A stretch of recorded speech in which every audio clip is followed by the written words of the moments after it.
نحمده ونصلي على رسوله الكريم اللهم صل على محمد في أول كلامنا وصل على محمد في أوسط كلامنا وصل على محمد في آخر كلامنا۔ السلام علیکم ورحمۃ اللہ وبرکاتہ۔ آپ دیکھ رہے ہیں الضحیٰ میڈیا چینل۔ امید ہے کہ آپ سب احباب خیر و عافیت سے ہوں گے۔ اللہ تبارک و تعالی آپ سب کو سلامت رکھے، خوش رکھے۔ اللہ رب العزت آپ سب کی زندگیوں میں برکتیں عطا فرمائے اور اللہ تبارک و تعالی آپ سب کے دل کی مرادوں کو پورا فرمائے، آمین۔ رسول اللہ صلی اللہ علیہ وسلم سے پوچھا گیا، آپ کو اہل بیت میں سب سے زیادہ محبت کس سے ہے؟ تو آپ صلی اللہ علیہ وسلم نے فرمایا، حسن اور حسین رضی اللہ عنہما سے ہے۔ رسول اللہ صلی اللہ علیہ وسلم حضرت فاطمہ رضی اللہ عنہا کو فرماتے، میرے بچوں کو میرے پاس بلاؤ، پھر آپ انہیں چومتے اور سینے سے لگاتے۔ رسول اللہ صلی اللہ علیہ وسلم کو ان دونوں صاحبزادوں سے بے پناہ محبت تھی۔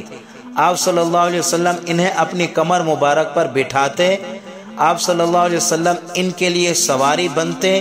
کسی دیکھنے والے نے کہا، کیا ہی خوبصورت سواری ہے، تو فوراً رسول اللہ صلی اللہ علیہ وسلم نے جواب دیا کہ سوار کتنا اعلیٰ ہے، یعنی سوار بھی خوبصورت اور سواری بھی خوبصورت، سوار بھی اعلیٰ اور سواری بھی سب سے اعلیٰ۔ محبت اتنی کہ رسول اللہ صلی اللہ علیہ وسلم نماز کی حالت میں ہوتے، سیدنا حسین اور سیدنا حسن رضی اللہ عنہما آپ صلی اللہ علیہ وسلم کی قمر مبارک پر بیٹھ جاتے تو رسول اللہ صلی اللہ علیہ وسلم اپنے سجدے کو طویل فرما دیتے۔ جب تک یہ دونوں صاحبزادے آپ صلی اللہ علیہ وسلم کی قمر مبارک سے نیچے نہ اترتے، اس وقت تک آپ صلی اللہ علیہ وسلم سجدے میں ہی رہتے۔ آپ صلی اللہ علیہ وسلم کو محبت اتنی کہ منبر پر بیٹھے دونوں صاحبزادے آ رہے ہیں، گر رہے ہیں، میرے آقا نے منبر چھوڑ کر ان دونوں صاحبزادوں کو اٹھایا اور اپنے ساتھ بٹھا لیا۔ محبت دیکھیے، رسول اللہ صلی اللہ علیہ وسلم فرما رہے ہیں، یہ دونوں میرے شہزادے جنت کے پھول ہیں۔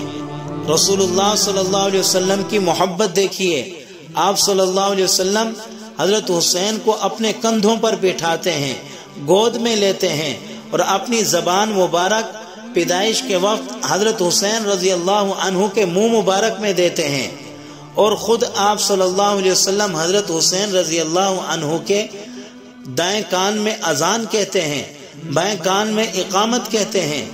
آپ صلی اللہ علیہ وسلم نے دونوں صاحبزادوں کا نام خود رکھا اور ایسا نام رکھا کہ اس سے پہلے کائنات میں کسی کا بھی نام نہ حسن تھا نہ حسین تھا۔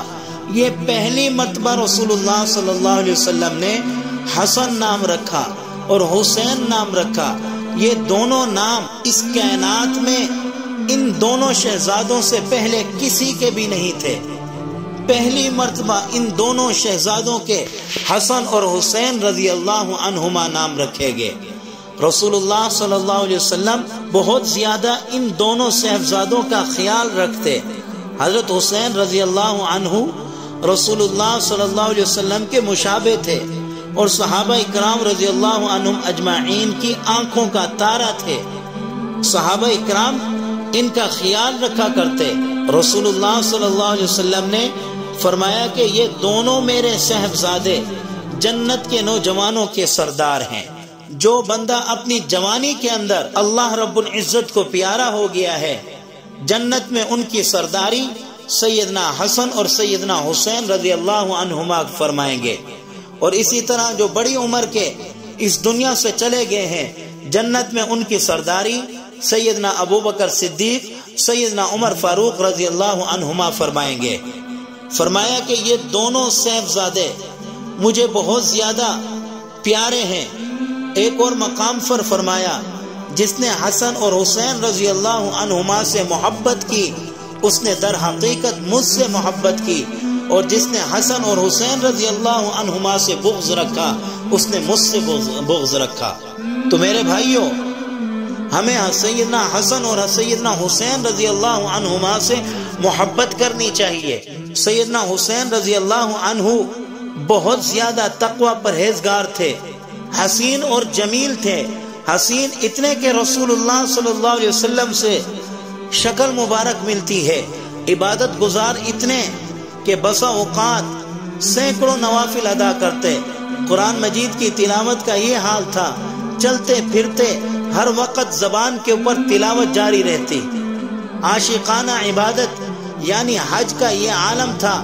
مدینہ منورہ سے مکہ مکرمہ تک کا سفر پیدل چل کے 35 حج حضرت حسین رضی اللہ عنہ نے کیے ہیں۔ مکہ مکرمہ سے مدینہ منورہ کا سفر دیکھیے، 550 کلومیٹر ہے۔ پیدل سفر کر کے حضرت حسین حج فرماتے اور غریب غربا کا بہت زیادہ خیال فرماتے۔ آپ کی شہادت کے وقت حضرت زین العابدین سے پوچھا گیا کہ ان کی قمر مبارک کے اوپر یہ کس طرح کے نشانات ہیں؟ حضرت زین العابدین نے فرمایا یہ نشانات وہ ہیں، آپ رضی اللہ عنہ جب سامان اٹھاتے، بیواؤں کو پہنچاتے، یتیم بچوں میں وہ سامان پہنچاتے، فقراء اور مساکین میں وہ سامان پہنچاتے، تو اپنی کمر کے اوپر جب وہ سامان لاد کر جاتے تو اتنے زیادہ سخی تھے، اتنا زیادہ سامان ہر وقت غریب غربا تک پہنچاتے رہتے، تو یہ نشانات اس سامان کے ہیں۔ تو میرے بھائیوں، حضرت حسین رضی اللہ عنہ نمازی بھی بہت زیادہ اور پکے نمازی، ایسے نمازی کہ حضرت حسین رضی اللہ عنہ نے ان دنوں میں بھی نماز نہیں چھوڑی، ہر نماز جماعت کے ساتھ ادا کی ہے، تیمم کر کے ادا کی۔ چونکہ پانی تو نہیں تھا تو تیمم کرتے تھے، جب نماز کا ٹائم ہوتا انہیں کہتے تھے بس کر دو، اب ہم نے نماز پڑھنی ہے۔ جتنے آل رسول کے لوگ ہوتے وہاں نماز پڑھتے۔ آج ہم حضرت حسین رضی اللہ عنہ کا نام تو لیتے ہیں لیکن نماز نہیں پڑھتے۔ انہوں نے کربلا کے میدان میں بھی نماز نہیں چھوڑی۔ جب 10 محرم کا دن آیا، ظہر کی نماز کا وقت تھا، تکلیف اور پریشانی بہت بڑھ چکی تھی، انہوں نے ظہر کی نماز کا ارادہ کیا۔ جیسے ہی سجدے میں گئے تو ذل جوشن اور سنان ابن عمر نے ان بدبختوں نے ایک تیر مارا، وہ تیر حضرت حسین رضی اللہ عنہ کی تھوڑی میں لگا، سجدے کی حالت میں تھے۔ دوسرا تیر ان کی گردن میں لگا، چونکہ بھوک کی حالت تھی اور اتنے دنوں سے لڑ رہے تھے، غم سے نڈھال تھے، پریشانیوں سے نڈھال تھے، تو سجدے سے سر نہ اٹھا سکے۔ سجدے کی حالت میں حضرت حسین رضی اللہ عنہ نے اپنی جان دے دی۔ تو میرے بھائیوں، ہمیں نماز کی پابندی کرنی چاہیے۔ حضرت حسین تو اپنے آخری وقت میں بھی نماز نہیں چھوڑ رہے، شہادت بھی نماز کی حالت میں ہوئی ہے، نماز پڑھتے پڑھتے اپنی جان اللہ کو دے دی ہے۔ تو میرے بھائیوں، ہم کیوں پیچھے ہٹتے ہیں؟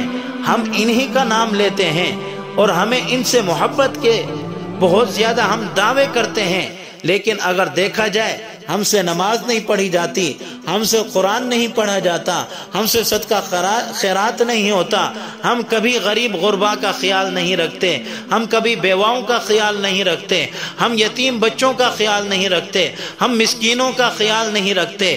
ہمیں حضرت حسین رضی اللہ عنہ کی صفات اپنے اندر اپنانی چاہیے، غریبوں کا خیال رکھنا چاہیے، یتیموں کا خیال رکھنا چاہیے، بیواؤں کا خیال رکھنا چاہیے، بچوں کا خیال رکھنا چاہیے، اور اپنے مال کو ان میں تقسیم کرنا چاہیے۔